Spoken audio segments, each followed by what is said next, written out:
Fotografią się interesowałem od dość młodego wieku. Jakieś tam kółka fotograficzne, jakieś takie tego typu sprawy.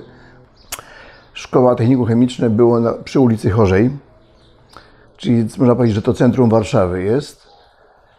I taką rzeczą pierwsza, która uderzyła, powiedzmy, człowieka, który żył wtedy w komunie, był ten rok 68.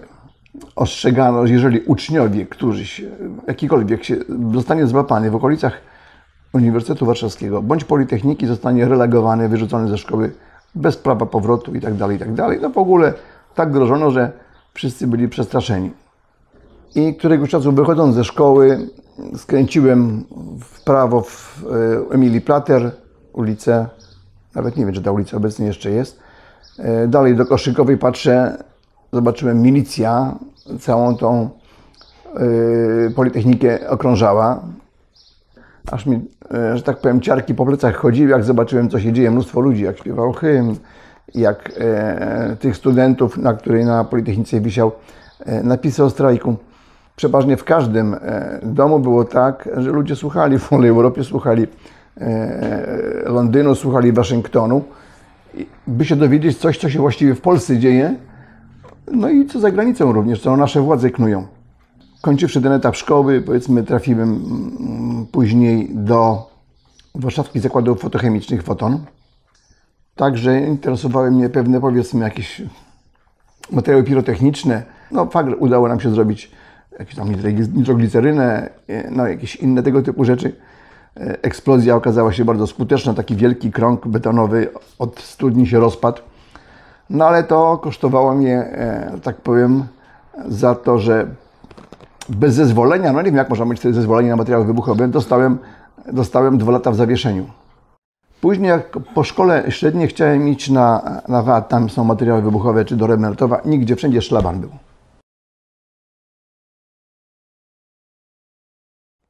Mój kolega, miałem kolegę, którym razem obok mnie mieszkał i namawiał mnie na słuchaj, jak chcesz iść, powiedzmy, tam zarobić jakieś pieniądze, no to faktycznie huta daje i mieszkanie daje, no tak jak milicja i wojsko ówczesne, powiedzmy, dawały mieszkanie i Wiktor Pierunek, czyli powiedzmy te resorty siłowe były przez władzę wspaniale, że tak powiem, w jakiś sposób finansowane i prowadzone. Trafiłem na wydział walcowni grubej. Tam dostałem na dzień dobry faktycznie, ja wiem, o 130%, 150% wyższą pensję. Ale to coś za coś jest. Praca na 3 zmiany.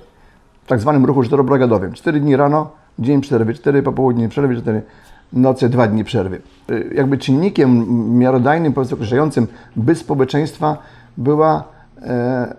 było mięso, które było zawsze przyczynkiem do wszelkich strajków, do wszelkich niepokojów, które były w Polsce, czy to było na Wybrzeżu, czy to było w 76.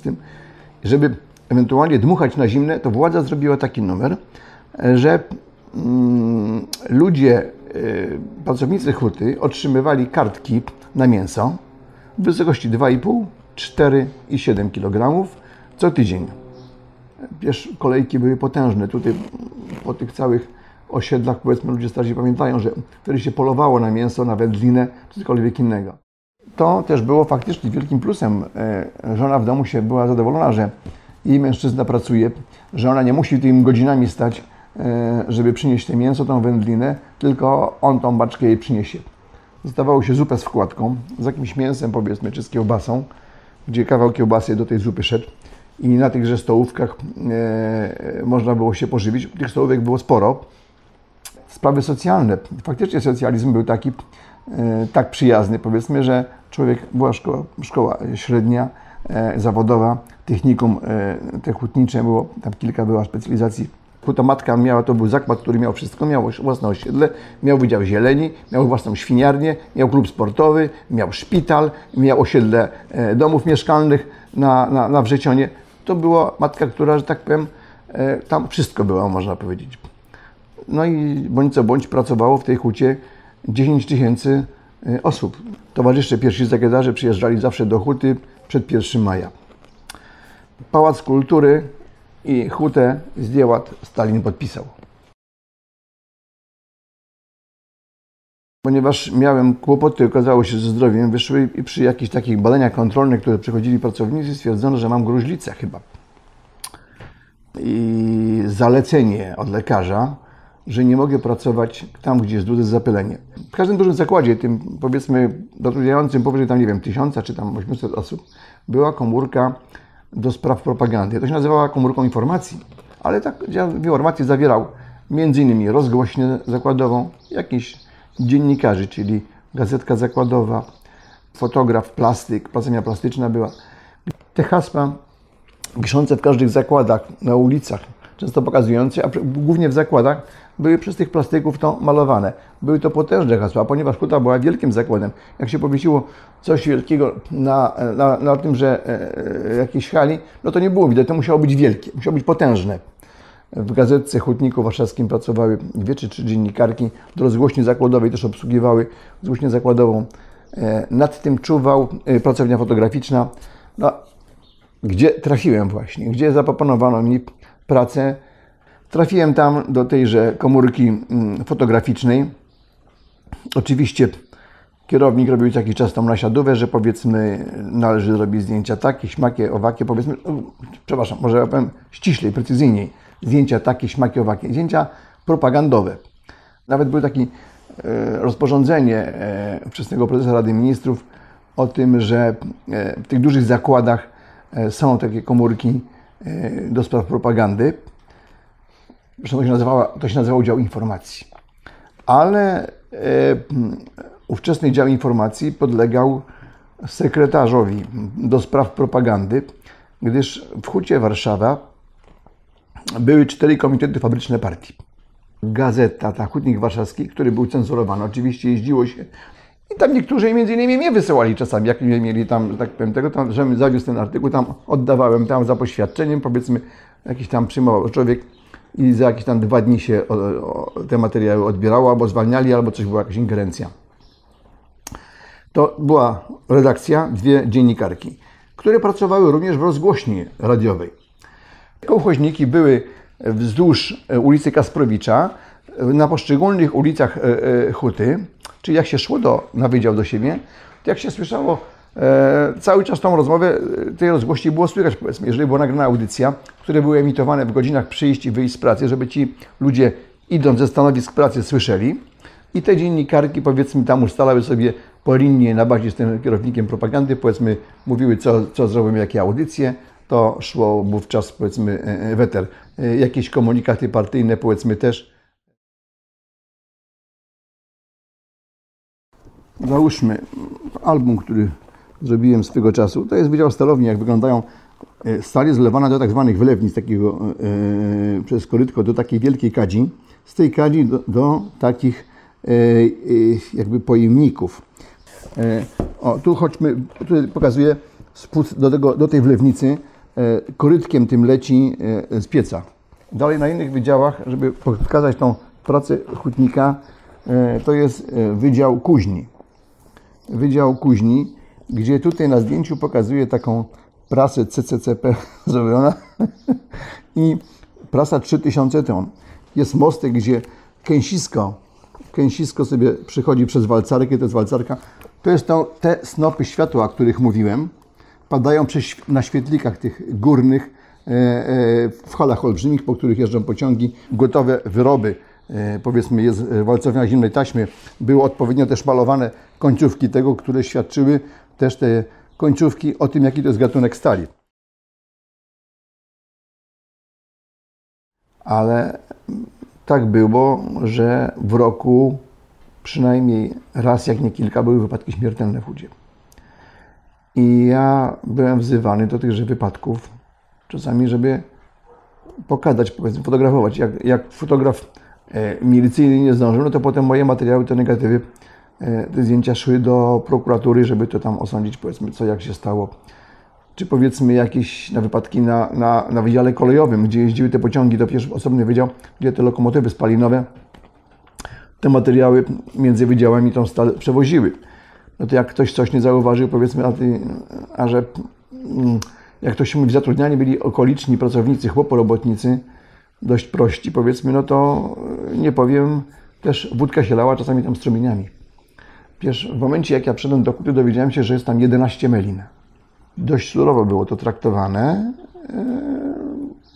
Choć jak się miało swoich znajomych, powiedzmy, no to nie wyrzucili z pracy, ale za pijaństwo często ludzie wylatywali z pracy.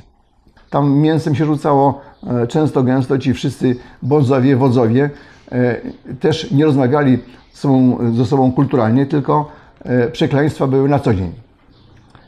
Przecież nawet to się wszystko przenosiło nawet do tych dolnych, niższych tych warstw, powiedzmy, ci robotnicy, którzy nawet jechali na jakieś wycieczki, czy wsiadali do autobusu na grzyby, no to zanim dojechali na grzyby, już połowa była leżała pijana i tam stek wyzwisk, że tak powiem, w rozmowach były, co drugie słowo K i tak dalej, i tak dalej, i tak dalej, takie były rozmowy.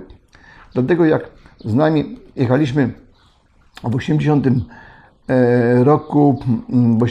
roku, Jerzy jechał z nami, ksiądz Jerzy, pamiętam, że jak jechał, no to trzeba było, no ludzie, no nie wypada, ksiądz jedzie z nami, nie będziemy kleli przecież, no i tam jakoś zaczyna być, powiedzmy, kultura.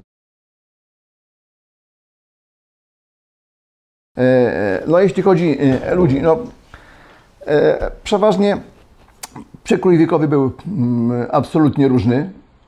Huta, konglomerat to był, że tak powiem, faktycznie tygiel taki, który potrafił zmieścić, powiedzmy, i członków partii, i wrogów tejże partii, i ludzi, którzy przedtem właściwie nie wiedzieli, że im się na tyle to nie podoba, że oni jakby w nich się obudziła nutka jakiejś takiej wolności, niepodległości.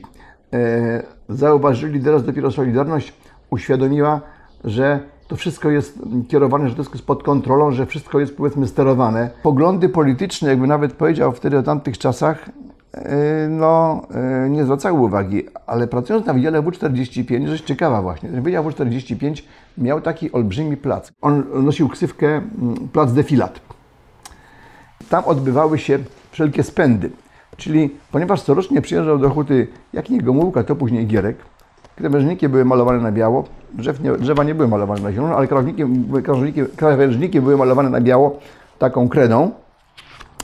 I jakże ten Gierek przyjeżdżał, no to było wszystko elegancko, specjalne schody wybudowane na stalowni, żeby tak nie chodził tam korytarzami przez wydział, powiedzmy, gdy się wchodził, tylko prosto wszedł na wydział stalowni i tą trudną pracę robotnika, tak powiem, zobaczył na oczy, na hali, gdzie się, jak to się mówi, robiło się na stalowni, szykowały się wytopy. A wracając do tego placu Defilat, tam odbywały się wszelkie spędy, jakieś wręczanie legitymacji partyjnych, jakieś, powiedzmy, przyjeżdżali jacyś, tam był w latach 60. spotkanie z Breżniewem. No tutaj widać Gierka, proszę bardzo. Też, no się mówi, przyjeżdżał, no i wręczali legitymację na tymże placu Defilat. Później, jak już przyjeżdżał Jaruzelski, to on przyjeżdżał, tutaj widać, zwiedzał, powiedzmy, inny wydział, tu przyjechał gdzieś z Honeckerem też. Czyli chcąc się pochwalić tą klasą robotniczą, to ci sekretarze, że jest zintegrowana ta klasa robotnicza, pokazywali stołówkę. Po to została ta huta zbudowana, żeby budować tą klasę robotniczą w Warszawie. Nie inteligencję, ale tą klasę, która potrafi się przeciwstawić, powiedzmy, jakimś sytuacjom, powiedzmy, trudnym. I była ta siła, przewodnia siła partii, która w 1968 roku dostała pały i tłukła tych studentów na krakowskim przedmieściu. No bo co, dostawali, to była przecież służba zdrowia cała, była socjal, była szkoła, była praca, kasa, mieszkania były na osiedlu, no czego więcej chcieć? Czysty socjalizm, powiedzmy. Nad tym wszystkim ta linia była wytyczana, oczywiście tutaj przez wytyczne dostawali przecież biuletyn specjalny. Ja czasami to pismo dostawałem. Było to takie jakby pismo niejawne, tajne dla członków partii takich bardziej nie szeregowych, ale bardziej zaangażowanych sekretarzy, gdzie były informacje agencyjne z kraju, z Polski, była napisana no, to, co można było usłyszeć w wolnej Europie. Czyli powiedzmy jakieś tam ewentualne strajki, czy tam zamieszki, czy powiedzmy produkcja udziału też zagranicznej, rozwinięte powiedzmy warunki ekonomiczne, czy w Polsce o produkcji, że coś się nie daje, coś się udaje i tak dalej. Oni mieli to jakby, też często mieli wytyczne, dostawali od swoich przełożonych i ustalili, powiedzmy, strategię. Przyjechał niejaki Susłow. Dziad, który miał pod 90 lat, który znał jeszcze Lenina. To był taki ideowiec partyjny z Moskwy i to była wielka persona. Obstawa wspaniała, bo tam Gierek i tak dalej. To inni. No i oczywiście ta borowska obstawa. Zajrzałem, zrobiłem ze 3 zdjęcia, ale dostałem kopa i zostałem wyrzucony przez tych borowców. Obsługiwałem te zebrania partyjne. Przyjechał Kociołek. Stanisław Kociołek, towarzysz, sekretarz Komitetu Warszawskiego, ale w roku 70 on był sekretarzem Komitetu Wojewódzkiego w Gdańsku. Podczas tych wydarzeń sławnych w Gdańsku on przez radio mówił, że idźcie do pracy. Na tym moście w Gdyni chociażby otworzyli ogień. Ci prości robotnicy mówią, dlaczego towarzyszu tutaj żeście wtedy do tych ludzi mówili, że idźcie do pracy, co nie wiedzieliście, że będą strzelać? Przecież ciąży na was krew. No i tam było, że tak powiem, te zarzuty jego. Tak słuchałem, tam się temperatura była wysoka, w końcu mnie wywalili z tego zebrania. Już żeście narobili zdjęć, dali jazda. Podobnie było, wyrzucili mnie, jak przyjechał Jaruzelski w roku 80, chyba, nie wiem, 2. czy 3 na Wydział Kuźni. Jaruzelski pytał, powiedzmy, jak to ludzie odbierają ten stan wojenny. Dość ostro mu wypowiedzieli, bo chyba tutaj on się pytał członków partii, nie pytał się tych, powiedzmy, szeregowych ludzi, którzy byli bezpartyjni, którzy powiedzieli, że do tej bandy się nie zapiszą. On był pierwszym sekretarzem, był premierem i ministrem obrony narodowej. Chyba dzierżył te 3 funkcje. Wracając, powiedzmy, do tego Kociołka, czy do tych innych sekretarzy i do tej linii partii, ona była ustalona na tychże operatywkach, które odbywały się w Watykanie, w tym biurowcu, i te linie były nakreślone. Przychodzili ci sekretarze z poszczególnych oddziałów i tak dalej i tym ludziom mieli tam, że tak tłumaczyć, może powiedzmy, kierować, powiedzmy, że u mnie jest takie, są jacyś tam, powiedzmy, wylotowcy, tutaj u mnie doszły takie słuchy. Gro tych ludzi, tych starych, to nie wierzyli w to, co mówią. Oni wierzyli w tą partię, wierzyli, że tak trzeba, że dalej ten komunizm powinien być wprowadzany.